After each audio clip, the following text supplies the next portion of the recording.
Your face. This psychiatric hospital had a terrifying reputation. It could drive even perfectly sane people insane.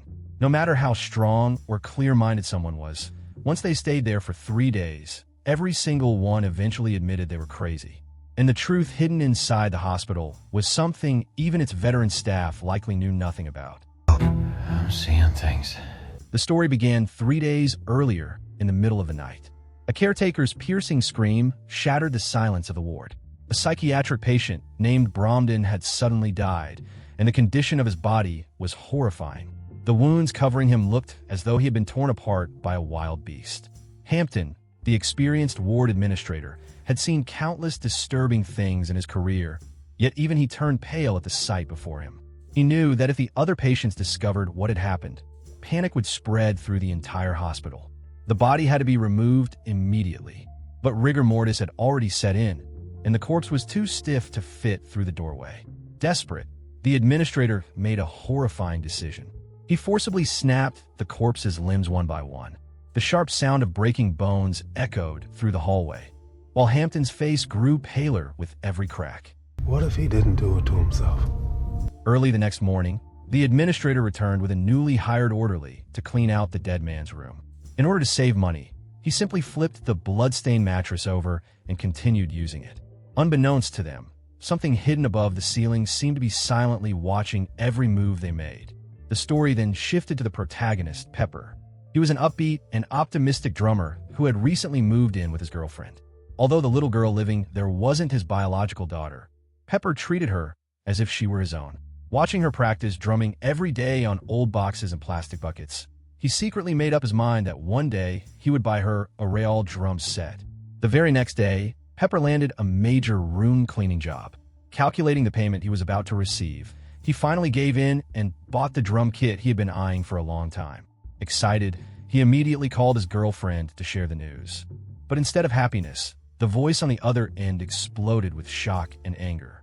That money had been enough to cover the family's living expenses for an entire month. Suddenly, angry shouting from a man came through the phone. Pepper immediately realized something was wrong and rushed to his girlfriend's house as fast as he could. Sure enough, her ex-husband had come back to cause trouble again.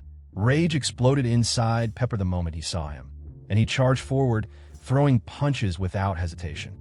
Before he knew it, 3 more people rushed in from behind. Pepper assumed they were backup called by the ex-husband, so he fought back desperately without even thinking. It was only when cold handcuffs snapped around his wrist that he realized in horror the 3 people he had attacked were actually police officers. On the way there, Pepper's girlfriend had already called the police. Now all 3 officers were bruised and furious, and they violently shoved him into the patrol car. Sitting in the back seat, Pepper finally realized how badly things had spiraled out of control. He kept trying to explain that he only fought to protect his family.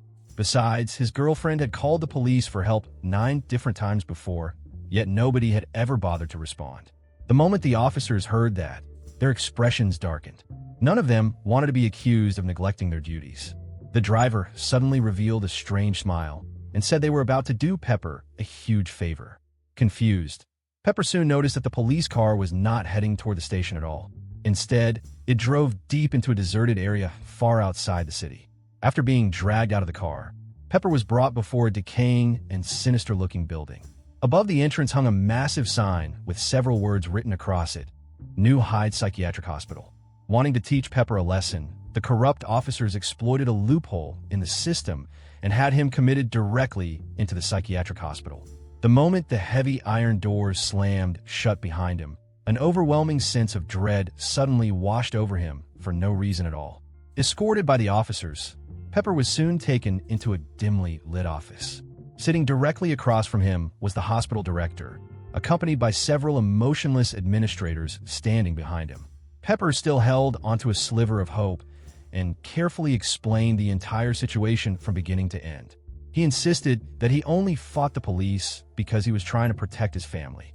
But the director looked at him the same way one would examine a mental patient.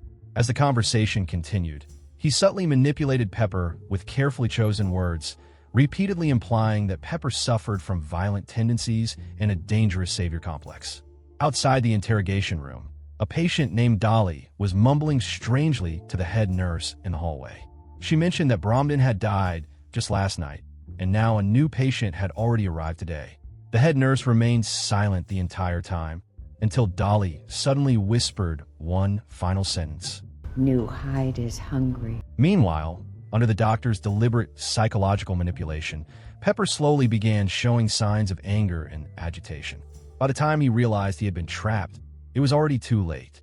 The doctor immediately classified him as a potential psychiatric patient and ordered him to remain in the hospital for a mandatory 72-hour observation period. As long as he followed the rules, he would be allowed to leave on Monday. Pepper understood that this was now his only chance to regain his freedom. With no other choice left, he forced himself to obey. On the way back to the dormitory, Dolly once again started rambling mysteriously. According to her, she had been sent to this hospital many years ago. Back then, the person who admitted her was none other than Mr. Walter, the founder of the hospital himself. She repeatedly warned Pepper that if he wanted to survive this place in one piece, he had to obey every single decision made inside these walls. As they walked through the corridor, Pepper noticed the director hurriedly entering a locked room. Curious, he asked Dolly about it, but she only gave him a cryptic smile and replied, "You'll find out soon enough."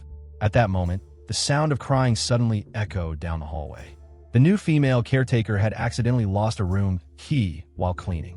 The head nurse coldly informed her that the cost of the loss would be deducted directly from her salary.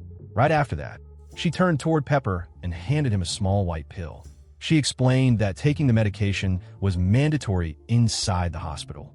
If he wanted to be discharged, he needed to complete every requirement listed on the observation form. Reluctantly, Pepper accepted the pill and pretended to swallow it in front of her. But the head nurse didn't move an inch. Instead, she ordered him to stick out his tongue. Pepper rolled his eyes in frustration, but in the end, he had no choice except to swallow the pill he had hidden beneath his tongue. The effects of the drug came far faster than he expected. Pepper's consciousness suddenly became blurry, and the entire world around him began twisting and distorting. Without warning, his legs gave out beneath him, and he collapsed onto the floor. In his dazed state, he thought he saw a set of room keys lying nearby. Pepper assumed he was hallucinating. The head nurse quickly rushed over and helped him into the dorm room that had just been assigned to him. His head felt unbearably heavy, as though it had been filled with lead. The moment he fell onto the bed, he completely lost consciousness. Sometime later, strange noises coming from the ceiling jolted him awake. He looked up and saw a man slowly crawling closer toward him.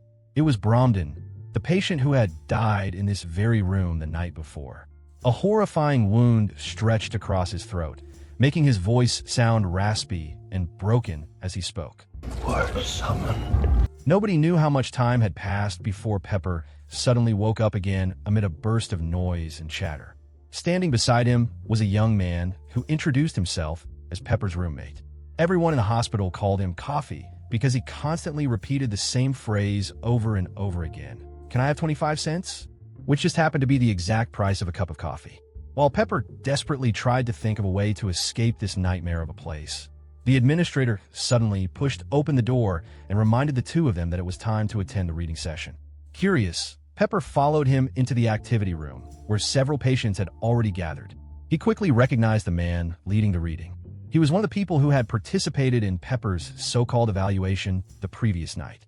In reality, none of the patients wanted to attend the session at all, but everyone feared being labeled uncooperative, which could affect their chances of being released, so they forced themselves to sit there and endure the painfully dull reading. Meanwhile, Pepper barely paid attention to any of it. His mind was completely occupied with figuring out how to escape from this hellish hospital. Suddenly, a deafening crash echoed from the ceiling above. A figure came smashing down through the broken opening and slammed heavily onto the floor. Pepper immediately recognized the man. It was Bromden again. With that horrifying wound still torn across his throat, he once more whispered a terrifying warning. Pepper stumbled backward in fear, but a moment later, he suddenly realized that everything he had just witnessed was only another hallucination. At that point, Pepper finally understood that there was no way he could survive in this place until Monday.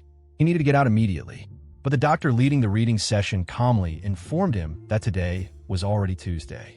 Pepper's mind went completely blank. He clearly remembered arriving at the hospital only yesterday. Could that mysterious pill really have left him unconscious for 3 entire days? Like a cornered animal, Pepper furiously demanded to know why they had drugged him for so long. His emotional outburst quickly attracted more hospital staff. Several workers rushed forward and pinned him violently to the floor. Pepper struggled desperately until a syringe full of sedative was plunged into his body, and within seconds, his eyelids slowly closed against his will. While Pepper drifted into unconsciousness once again, the three corrupt police officers arrived at the director's office.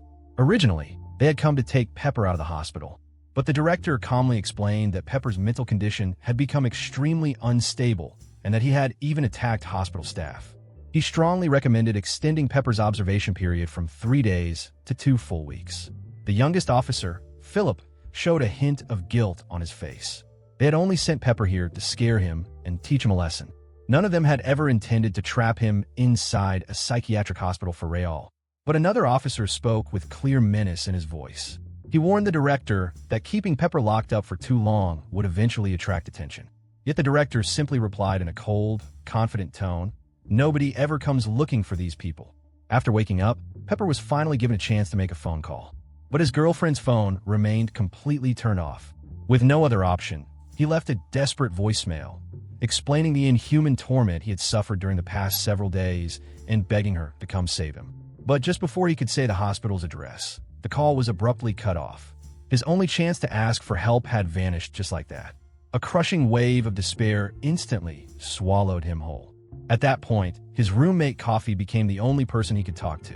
Thinking back on all the horrifying and bizarre things he had experienced inside the hospital, Pepper even started questioning whether he had truly gone insane. But Coffee quietly told him that everything he saw was real. Bromden, his previous roommate, had not committed suicide at all. He had been eaten by this place. After saying those words, Coffee slowly rolled up his sleeve and revealed a deep claw mark running across his arm. Something inside this hospital seemed to be slowly devouring everyone's soul. After hearing Coffee's story, Pepper became even more determined to escape the hospital. He suddenly remembered the set of keys he had briefly seen after collapsing on his first night there. Maybe those keys were the only thing that could help him get out of this place alive. Meanwhile, the young police officer Philip, whose conscience had not completely disappeared, gradually began questioning the hospital's true intentions. Secretly, he contacted a reporter and exposed the possibility that the hospital was illegally imprisoning patients against their will. But the moment he hung up the phone, Philip suddenly realized something was terribly wrong. Somehow, he had completely lost his sense of direction inside the building. As he wandered through the halls searching for an exit, a deep voice suddenly echoed from behind him. Philip slowly turned around. The instant he saw the man standing there, his entire body froze in shock. The person before him looked exactly like Walter, the founder of the hospital himself. But what happened next was even more horrifying.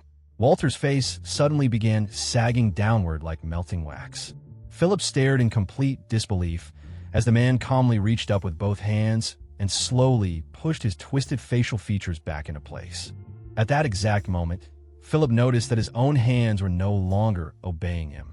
A wave of panic flooded through his body as the gun in his hand slowly lifted itself upward until the barrel pointed directly at his own head. And that was the full story of November in My Soul from Season 3 of the TV series The Terror. It was honestly surprising to see this series already reach its 3rd season. The first season focused on a terrifying story involving a snow monster deep within the Arctic Circle. Although the creature itself did not appear very often, the show did an excellent job building suspense and maintaining a constant sense of dread throughout the story. This new season clearly continued that same atmospheric style.